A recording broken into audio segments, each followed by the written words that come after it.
What's up, guys? It's Sean from Cycle World, and I just wrapped up a 2-day ride on the new 2018 Harley Davidson Softails. We rode 4 models yesterday, 2 in the morning, 2 after lunch, and then 4 more today.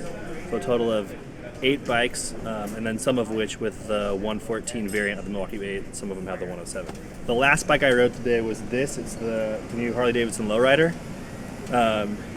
Interesting bike. I've never really gotten along very well with the ergonomics of the stock bike. The previous gen actually was way worse. It felt like an ab crunch the whole time, which maybe isn't the worst thing, but it just really beat you up.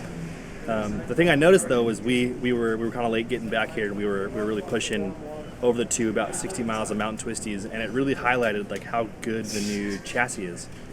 A lot of the reflectors for the lane dividers they're sunken in, they're cut in cutouts, and those things used to just totally upset a chassis if you hit those.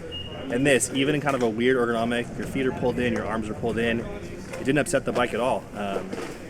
This definitely isn't my favorite bike of the group, but it definitely kind of showed for me some of the strengths of the new platform. The other bikes I rode today were this. I rode the Deluxe, I rode the Street Bob, and I rode the Breakout. The one I was most questioning about was the Street Bob. It's the one I just spent a bunch of time on the 2017, and it's the one that kind of most aligns with what I'm interested in or that I thought would be really cool, and that thing is so much fun. I know the Fat Bob gets a lot of credit for being the one that's going to be better than the Lowrider S, but that would be the one I would choose for sure. It feels so much lighter. The handling is good. It kept a lot of the styling aspects that I love. Super, super fun bike. I also rode back to back with the Breakout, which is probably my least favorite. The drag bars don't do it for me, and your hands hit the mirrors all the time, and the 21-inch front wheel and the super wide tire. It handles better than you think it should, which is it's an impressive testament to their engineering. But it's still not my thing.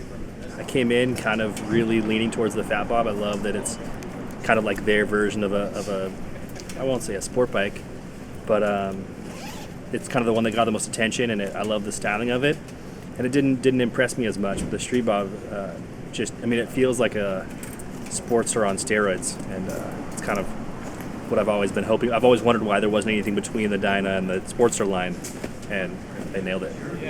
Overall, I'm a really big fan. It was interesting. One of the things that they pointed out in the design meeting was that the purpose of this was that a lot of the bikes in this range had sort of become homologous. They become similar, and this was to stretch them, to kind of make them feel more different. And riding each bike back to back to back to back, you really got, when you got on it, felt like a different bike. It's kind of it messes with your head so much because you're taking in all this new information all the time.